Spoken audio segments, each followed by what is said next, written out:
Rapaz, um grande nome da Marvel acaba de ser demitido, ou afastado, ou o que você achar melhor aí. No frigir dos ovos, não faz mais parte da Marvel Studios. Use seu eufemismo favorito para demissão. Exatamente. Esse nome é um dos 3 pilares mais importantes da Marvel Studios. Se você acha que só Kevin Feige que é importante dentro da Marvel Studios, está redondamente errado aqui. Quem construiu esse império junto com Kevin Feige foi ele e mais 2 pessoas. Uma dessas pessoas foi demitida. Quer saber quem é? Se inscreve no nosso canal e clica no sininho para ser notificado a cada vídeo novo. Que a gente está aqui para falar sobre... Esse aqui é treta, hein? Treta, crise da Marvel. Crise da Marvel. Atenção aí porque alguns nomes estão sendo colocados à prova aqui e alguns nomes estão rodando. Siqueira, vamos lá colocar a notícia logo de cara aqui, né? Estamos falando de Vitória Alonso. Você já ouviu falar desse nome? Você não conhece? Inclusive, ela é argentina. Né? Não, porque a gente sempre escuta nas matérias assim, não, ela é latino-americana, não sei o que e tudo mais. Vitória Alonso é argentina. Inclusive, Jurandir, ela foi uma das produtoras de Argentina 1985. A Exato. Vitória Alonso é, como o Juras falou, um dos 3 pilares da Marvel Studios, ela junto obviamente, do Kevin Feige e do Luiz Esposito. Juras, imagina só, ela tava quando a Marvel Studios era uma ideia e um escritório mal localizado. Tava no comecinho. Nas ideias malucas lá do Kevin Feige de construir um universo cinematográfico, quem tava lá? Vitória Alonso e Luiz Esposito. Por que a Vitória Alonso é importante? Por que o nome dela se tornou um dos mais relevantes da indústria, principalmente nos bastidores, porque além dela ser uma grande produtora, né, uma pessoa que está por trás de praticamente todos os filmes do MCU, desde lá do primeiro Homem de Ferro, ela já estava lá. E por que ela se tornou um nome extremamente criticado nos últimos 3 anos, eu diria? Por quê? Vamos mostrar aqui para você, ó. Matéria aqui ó, é um furo exclusivo aqui do Hollywood Reporter, que acabou se confirmando porque Vitória Alonso teve seu último dia na sexta-feira. Na última sexta-feira, teve seu último dia na Marvel Studios e não faz mais parte desse grande estúdio. A Vitória Alonso é executiva de longa data e alto perfil da Marvel Studios, cujo tempo com a empresa remonta ao primeiro Homem de Ferro deixou o estúdio, disseram várias fontes ao The Hollywood Reporter. 17 anos de casa, hein, Siqueira? 17 anos de casa, agora não faz mais parte. Ela tinha um cargo de produtora, né, produtora executiva, de praticamente todos os filmes da Marvel Studios e às vezes coprodutora. Em 2021, ela foi promovida. E o cargo dela, ela se tornou presidente de pós-produção e pós-produção física, efeitos visuais e produção de animação.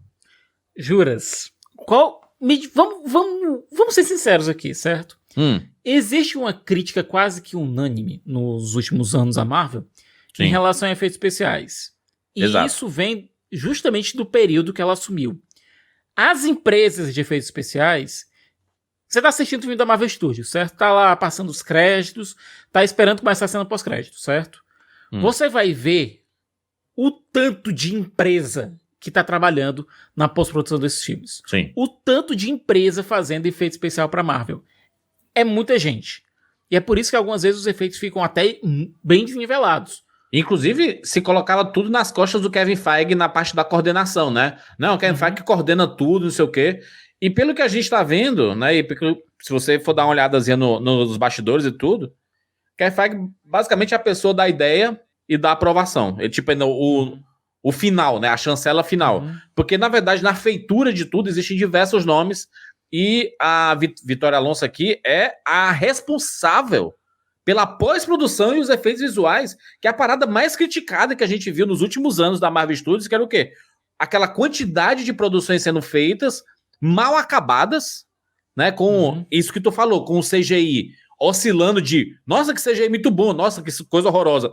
Em poucos minutos, assim, a diferença de uma cena para outra. Por quê? De um take para outro, de um take para outro, às vezes mudava-se de uma forma gritante. É tipo assim, esse lado é feito por uma empresa e esse lado é feito por outra empresa, sabe? Enquanto o Mania, assim. No terceiro Homem-Formiga, isso ficou assim...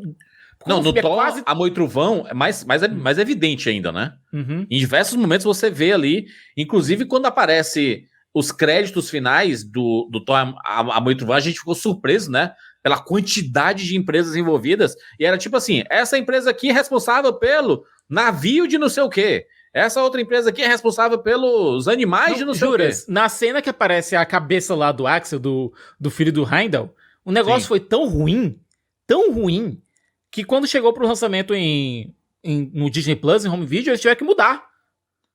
Pois é. E aí, o que é que aconteceu aqui? Aparentemente, o motivo da saída da Vitória Alonso, acho que acredito que um desses motivos foi o excesso de críticas à administração dela, à coordenação dela. E a gente não tá falando, Juras, só do que a gente tá falando aqui, de críticas aos efeitos. Não. É crítica à administração dela. Por quê? Isso.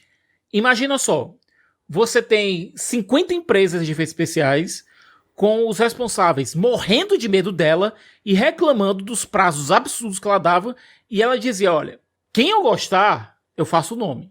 Quem eu não gostar, eu boto na geladeira. Exatamente. Inclusive, essa matéria aqui, ela basicamente só diz que quem é a Vitória Alonso, porque ela era muito importante e tudo mais, e que ela tá saindo após o fracasso de Homem-Formiga e a Vespa, que foi o Quantumania, que foi um filme que foi muito criticado, principalmente por causa dos efeitos visuais extremamente questionáveis. Mas tem uma outra matéria, vou colocar essa matéria aqui, acho que é importante falar, porque tu citou isso sobre o medo, Siqueira.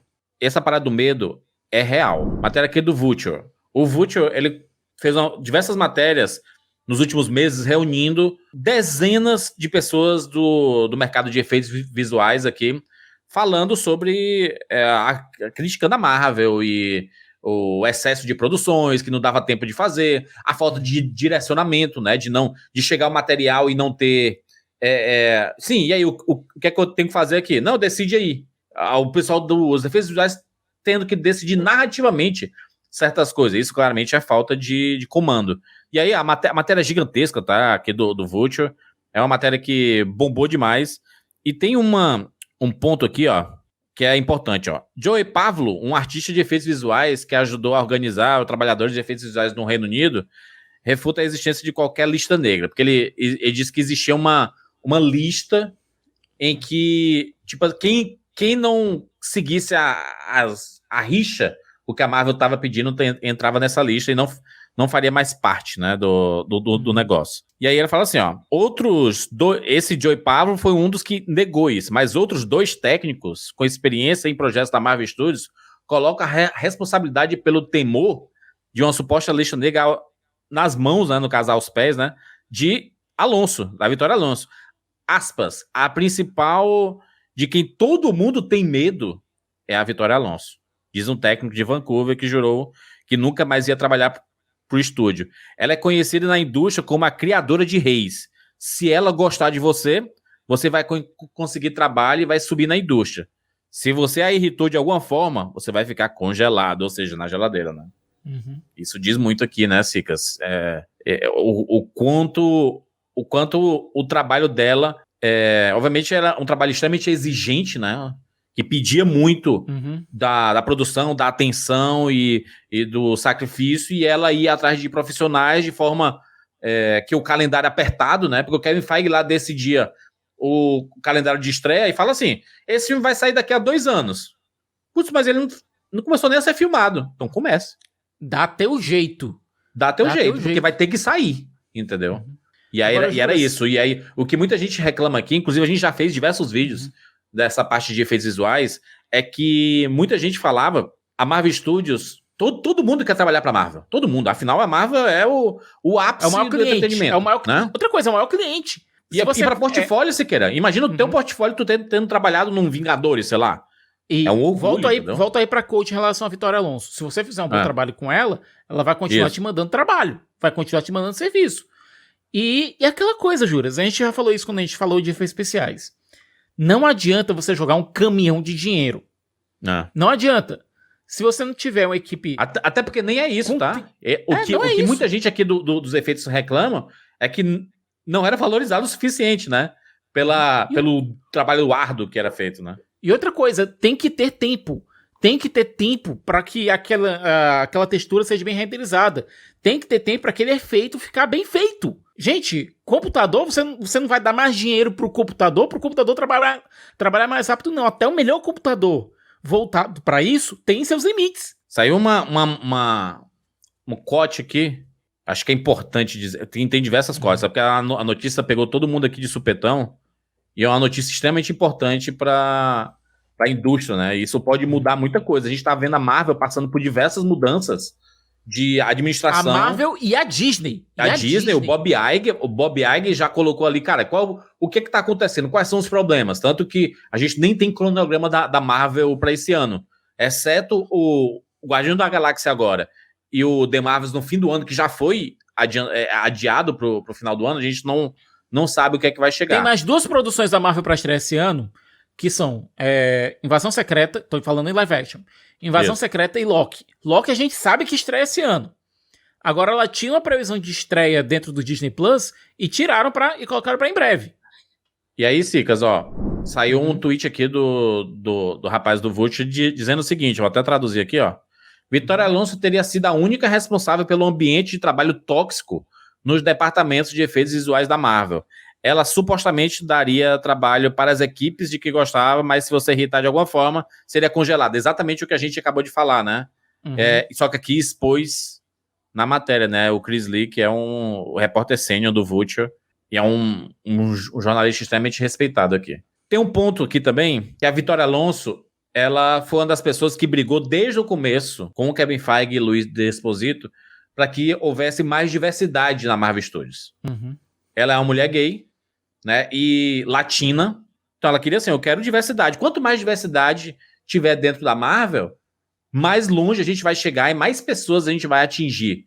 E esse é um pensamento muito legal, né, porque além de ter um pensamento de representação, ela tinha um pensamento também comercial, né, porque se você atinge mais pessoas vão querer consumir o seu produto. É o tipo de pensamento que se liga muito com o que o Stan Lee falava nas soapboxes dele.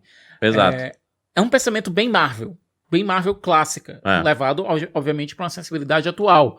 Mas eu fico pensando no seguinte, alguns meses atrás, eu vi um perfil da Vitória Alonso muito elogiável, todo mundo elogiando ela, colocando ela como um braço direito do Kevin Feige, e eu fico pensando, sabe, Juras, se uma pessoa com esse portfólio, se uma pessoa com esse renome, se uma pessoa com essa história dentro da Marvel Studios não tá segura, imagina o que pode vir por aí.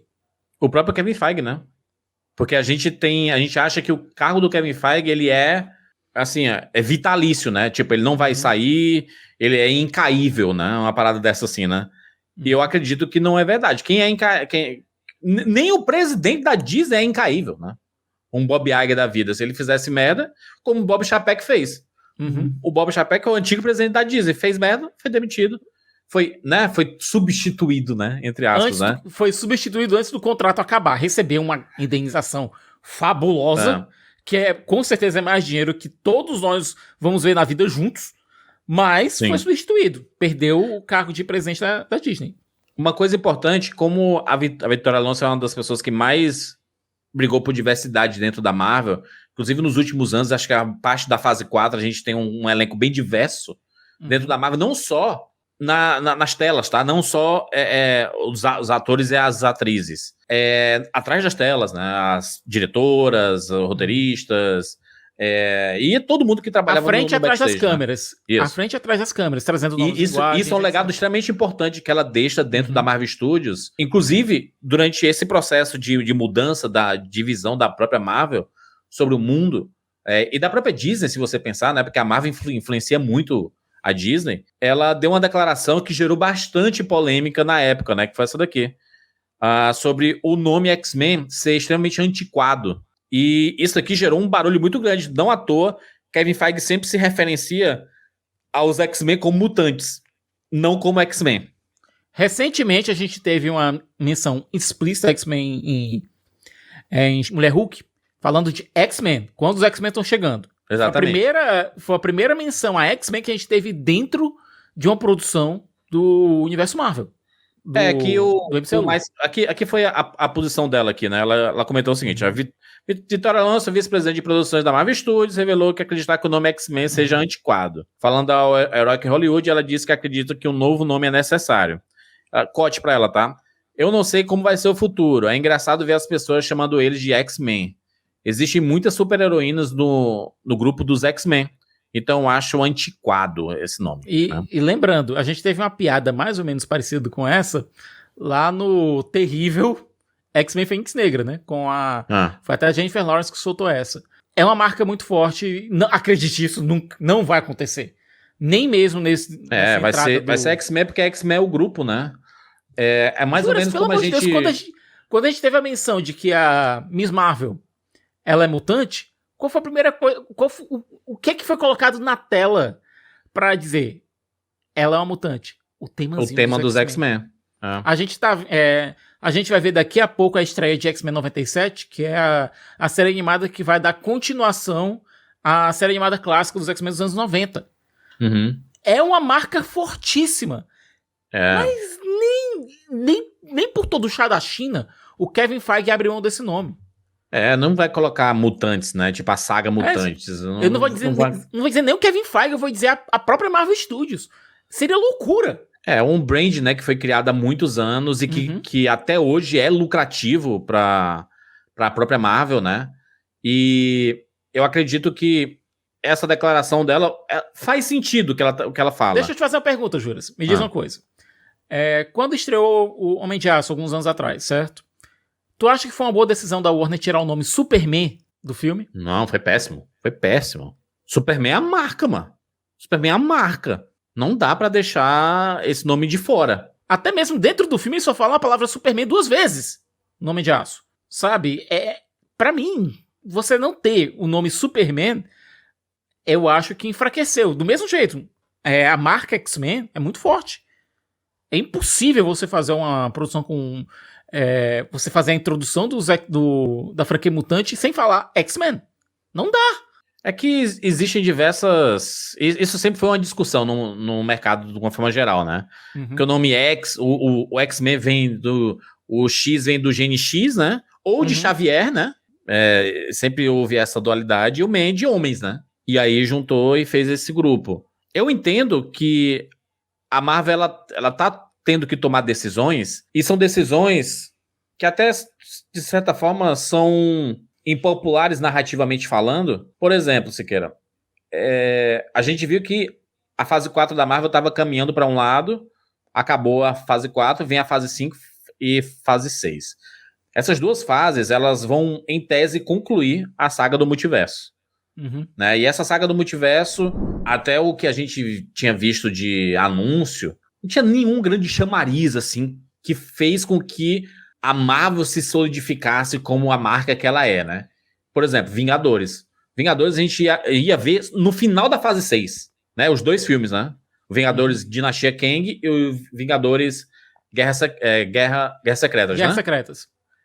São os dois Vingadores. E o Bob Iger, quando ele chegou aqui, ele falou assim, cara, a gente precisa de Vingadores. A gente tem que ter Vingadores. É a nossa mal marca. A Avengers é a grande marca da Marvel Studios. Antes, a gente poderia dizer, é o Homem de Ferro. Não tem mais Homem de Ferro. Não tem mais Iron Man. Não tem mais Downey Jr. Então, é Vingadores. Vingadores é a grande marca. A maior bilheteria deles é Vingadores. Então, não ter no final dessa fase 4 foi muito ruim. E aí, o que é que pode acontecer? Que a gente vai ver retornos. Então, vai ser a Marvel um pouco mais... Só que ao mesmo tempo, um pouco mais de segurança, sabe? Juras, o próprio Bob Iger diz, olha... A gente tem personagens aqui que estão indo pro terceiro, quarto filme, não sei porquê. A gente tem um bocado de personagem aqui que pode ser utilizado. Exatamente. A gente fez um vídeo sobre isso, falando que essa crítica dele foi diretamente pra Homem de Formiga 3 e Thor 4, né? São dois filmes que... Será que precisava disso tudo? E aí existem especulações de, por exemplo, o Downey Jr. tá voltando, de o Steve Rogers tá voltando lá como Nômade... a Viúva Negra da Scarlett Johansson. São especulações que surgem. Por quê? Porque a galera tá insatisfeita, cara. Até Guardiões da Galáxia, cara, vai encerrar o run deles agora. Exato. E aquela coisa, a gente sabe que o James Gunn não volta. E esse elenco é muito ligado ao James Gunn. Apesar de ele participado de 3 produções, o Vingadores 2, Vingadores 3 e 4, e do Thor 4 com outros diretores, mas sempre foi com James Gunn aparecendo pelo menos como maestro por trás dessas participações. sabe, a gente tá vendo um encerramento. A gente tá, pelo menos alguns personagens estão em epílogo. Por exemplo, eu considero o Thor, Amor e Trovão um epílogo pro Thor. O que a gente tá vendo agora pros Guardiões da Galáxia é o encerramento da saga deles. A gente teve agora com o Falcão e o Soldado Invernal um epílogo pra história do... Um prólogo pra história do Falcão e um epílogo pra história do Steve Rogers. A gente tá numa fase de transição que o público vai ter que se acostumar ou com novas versões de personagens ou com personagens novos. Sim. É um período perigoso, porque você acostumou o público durante mais de uma década com alguns personagens. Pode ser que o público entenda, eu não quero que esse personagem vá embora, então, sério vocês estão querendo trocar esse personagem por esse? Eu não tô falando de todo mundo, mas eu tô dizendo que uma parte do público pode sentir isso. Sim. E com outros personagens, pode ser o contrário. Pode ser que alguns personagens tenham ficado tempo demais, sabe? Ou seja, a Marvel tá tendo que lidar com... Tá tendo que tatear nesse canto, que, aliás, é inédito pra todo mundo. É uma situação inédita nos cinemas. Ninguém sabe como proceder, porque não existe manual pra isso. A Marvel inventou um manual dos universos compartilhados, que era uma ideia que já existia há muito tempo, desde o tempo dos filmes de monstros da Universal, mas que nunca tinha sido levado a esse ponto. A Marvel inventou o manual pra isso. E agora tá tendo que inventar um novo manual, tá tendo que tatear. Pra se reinventar, né? Pra se reinventar. Ninguém sabe como fazer isso. Porque ninguém fez antes, né? Essa é a verdade. Fez antes. E tu sabe que a maioria das coisas vem dos quadrinhos, e os quadrinhos mesmo penaram diversas vezes quando eles se rebutavam, né? E aquela coisa, Júlia, sempre existe uma fase boa, uma fase ruim, uma fase boa, uma fase ruim, uma fase boa, uma fase ruim. Agora, a questão é, fazer um quadrinho é relativamente barato, sabe? Você não tá gastando $200 milhões num filme. Sim. Porque a página aceita tudo. Se você tá numa fase ruim, troca o autor, troca o desenhista, troca o colorista, troca o editor, troca todo mundo. A IP tá lá, vamos continuar. Não existe um custo muito grande. Agora, quando você está lidando com produções de 100, 150, $200 milhões, o negócio muda de figura. E quando a gente está vendo um Homem-Formiga que chegou primeiro em 500 e poucos milhões, depois chegou em 600 e poucos milhões, e agora está vindo para um terceiro filme que está penando para chegar em 500 milhões, e não vai chegar ali nos 470, 490 por aí, cara, alguém vai levar a culpa. Já levou, né? A Vitória Alonso recebeu essa culpa aí ela é a responsável pela finalização dos filmes e séries e pelos efeitos visuais, são as coisas que as pessoas criticam mais, são a pós-produção da Marvel. Agora deixa eu te perguntar, Siqueira. A Vitória Alonso foi um nome extremamente importante na inserção, na inclusão de representatividade dentro da Marvel, no elenco, nos bastidores, na direção, roteiro, produção e etc. Tu acha que com a saída dela, a gente vai ver uma Marvel retornando para ser uma Marvel mais conservadora, como era no começo da primeira fase ali da Marvel, ou até da própria Disney, assim, o conceito como era a Disney de anos atrás, meio que como uma forma de não gerar discussões na internet? Porque a gente sabe que toda vez que se coloca inclusão, representatividade, as pessoas reclamam. Mas aí foda-se também, né? Porque aí a representatividade é importante. Você fala representatividade e inclusão, já acende um alerta de troll, sim, louco. Mas eu vou te dizer uma coisa. Tu acha que eles estão cedendo pra isso? Tipo assim, eles estão cedendo pra essas críticas de internet? Vou te dizer uma coisa. Nós dois acompanhamos futebol, certo? Sim. Especialmente futebol brasileiro. O que acontece quando um time tá indo mal? Demitem o técnico. Não podem demitir o Kevin Feige agora. Acredite, se demitissem o Kevin Feige agora, ia ter uma queda nas ações da Disney bem acentuada. Porque o homem é tido como um homem com um toque de Midas. E outra coisa, como a gente falou, ele escreveu o livro, ele escreveu o manual dessa coisa de universo compartilhado. Não vão fazer isso agora, mas eles podem demitir o pessoal de médio, de alto, mas não altíssimo escalão. E é o que estão fazendo agora. A gente não sabe as circunstâncias internas que levaram à demissão da Vitória Alonso. A gente está especulando aqui. A gente sabe que ela vinha de um ambiente em que os subalternos dela não estavam curtindo muito. A gente sabe que pode ter sim uma influência pequena, mas uma influência significativa da bilheteria. Bilheteria influenciou, o ambiente ruim influenciou, então ela se tornou a mais fácil de culpar, não vou dizer de culpar, mas de ser a responsável agora. Ser o alerta que está sendo soado. Sim. A gente está especulando aqui, tá? A gente está especulando com os dados que a gente tem. Bilheteria e o próprio falatório de que o ambiente de trabalho que ela criava não era bom. Então, isso fez dela um alvo mais fácil para cair. Agora, em relação a contratações de diversidade em frente e atrás das câmeras, vou te dizer algo. A bilheteria de as Marvels no final do ano... Vai ser a resposta disso, não? Vai ser a resposta disso. Por quê? Você tem uma diretora comandando o filme, você tem um elenco predominantemente feminino e extremamente diverso. E você tem uma Brie Larson que recebeu um caminhão de hate na internet desde que saiu a Capitã Marvel, né? Eu tenho receio da Marvel... Eu tenho falado, Juras, aliás... regredir narrativamente por causa disso, sabe? Ainda mais tendo uma pessoa que batia o pé e que era de alto escalão, porque ela era braço direito do Kevin Feige, ou seja, tinha poder de decisão muito forte, e ela batia o pé, né? Em relação a isso. Será que narrativamente isso não vai ser ruim? A gente não vê mais tanta diversidade? E logo agora, se querer, que tá chegando o X-Men, cara, que fala basicamente sobre essa temática, sabe? Sobre inclusão, diversidade, aceitação da diferença e tudo, né? A gente teve um HQ recente que mostrava o Bishop trocando de universos e tal, e ele caiu num universo onde todos os X-Men eram negros, sabe? Que a gente viu um Professor Xavier negro, um Ciclope negro, uma Fênix, uma Jean Grey negra. Cara, tem muita gente falando do nome do Giancarlo Esposito, por exemplo, como o Charles Xavier, que seria uma tremenda de escalação. Obviamente, teria aquele pessoal que só vê as figuras, queria reclamar desse tipo de escalação. Reclamar, as pessoas sempre vão reclamar, principalmente nesse universo de quadrinho, que a pessoa é chato demais com isso. Mas uma coisa que sempre bate aqui a gente tá lidando com produções multimilionárias. Sim. A Disney não vai querer colocar dinheiro em algo pra perder. E é por isso que basicamente tu tá respondendo pra mim que sim, ela vai regredir em termos Ela pode regredir se a gente tiver um resultado negativo de bilheteria de filmes mais diversos. Qual o filme mais diverso que a gente tem esse ano? Marvels. O The Marvels. Então vai estar muita coisa nas costas de The Marvels. A gente vai ter esse ano o quê? De projetos live action da Marvel, certo? A gente tem o Invasão Secreta, que é protagonizado pelo Samuel Jackson. Sim. Um dos maiores atores afro-americanos da história. Sim. Eu não tô colocando nem um dos maiores nomes do MCU também, né?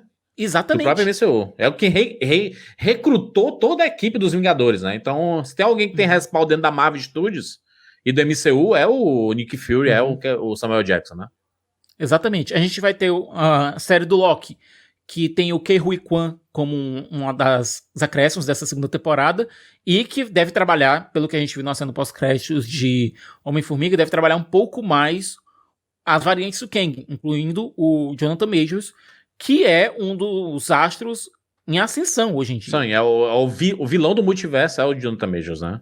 Exatamente. A gente tem o The Marvels, que você tem um elenco extremamente diverso, e eu repito, a Iman Vellani foi um dos maiores achados em matéria de casting que a gente teve, não só na Marvel, mas eu tô falando no mainstream americano nos últimos anos. A menina é incrível. Eu só fico preocupado mesmo de taxarem a fase do multiverso de ser uma fase de uma saga ruim, no caso, né, a saga do multiverso ruim, por causa da inclusão de histórias diversas.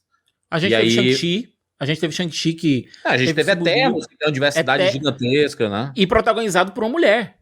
Sim. A Gemma Chan. Que ela é a protagonista do filme, ponto. Sim. Cara, eu fico pensando aqui... Eu gostei de Eternos. Sabe, eu não achei Eternos um filme ruim. Eu achei um filme extremamente ambicioso. Um filme que quis fazer algo diferente. Que a Chloe Zhao, ela quis fazer algo diferente ali. Pode não ter batido com todo mundo, e tem sim uma barriga no filme, naquela parte lá da selva, que realmente aquele ponto ali dá uma barrigada matando no longa, mas ele como um todo é um ótimo, eu considero um bom filme. A gente teve o Thor, Amor e Trovão, que foi um longa polêmico, pra dizer o mínimo. Teve gente que odiou esse filme. A gente teve o Homem-Formiga, que foi considerado por muita gente um dos piores filmes da Marvel nos últimos anos. Mas eu gostei de Shang-Chi, eu gostei de Eternos. Foram 2 experimentos que pra mim funcionaram. Até determinado ponto funcionaram. Eu acho que a gente tá vendo as peças se movimentando aqui, né? Dentro da Marvel Studios. Eu acredito que muito em breve a gente deve ter um novo cronograma dentro da Marvel. Acho que Kevin Feige deve anunciar esse novo cronograma do reajuste das produções. Acredito que faz parte dessa organização e desse espaçamento das produções. É para dar mais tempo também, né? Convenhamos, 2 filmes, 2 séries, eu acho saudável. Eu acho que no caso seria 3, né? Porque a gente já teve 3. Homem-Formiga agora. Mais 2 filmes e mais 2 séries nos próximos 10 meses, eu acho saudável. Também eu acho que não vai dar fadiga no público. São produções completamente diferentes entre si, que eu acho que conseguem, sabe, segurar a barra. Talvez a gente esteja chegando no limite da Marvel Studios, que é de 3 filmes por ano, e é isso daí. E não tentar mais do que isso, porque a ideia que cresceu tanto que se colocassem 5 filmes por ano era possível. Chegou a 4, né? 4 filmes por ano. E assim, diversas séries, 5 ou 6 séries. A Disney aceitava. Por quê? Porque tava dando dinheiro. Agora mudou. Tá tendo uma fadiga de público, uma fadiga de qualidade de produção. Eu acho que é muito bom repensar isso e colocar, olha, talvez 2 filmes e 2 séries live action por ano, tá de boa. E a gente não tá levando em conta também Sony, cara. Sony vai lançar esse ano agora o Homem-Aranha através do Aranhaverso. Tá certo que é animação, mas é filme também. Vai ser lançado no cinema. Sim. Vai vender ingresso. Tem uma linguagem diferente, sim. O primeiro filme já não deu muito dinheiro, apesar de ter repercutido muito bem em crítica e ter vencido o Oscar, né? Não só o Oscar, né? Praticamente todas as premiações de animação, né? Mas se querer isso, falamos aí sobre Marvel Studios, sobre a Vitória Alonso. É um nome que a gente não falava frequentemente aqui dentro né, mas dos também papos era vista como uma potencial substituta do Kevin Feige, uma potencial número 2. Era uma das número 2 dele. Sim. Era alguém que podia assumir a Marvel Studios depois dele.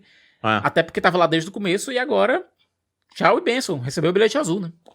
Exatamente. Vamos aguardar mais movimentações do mercado. Com certeza essa demissão vai gerar muito papo ainda. Vão surgir novos desdobramentos. A gente vai trazer aqui, obviamente, em próximos vídeos. Por isso, se inscreve no nosso canal e clica no sininho para ser notificado a cada vídeo novo.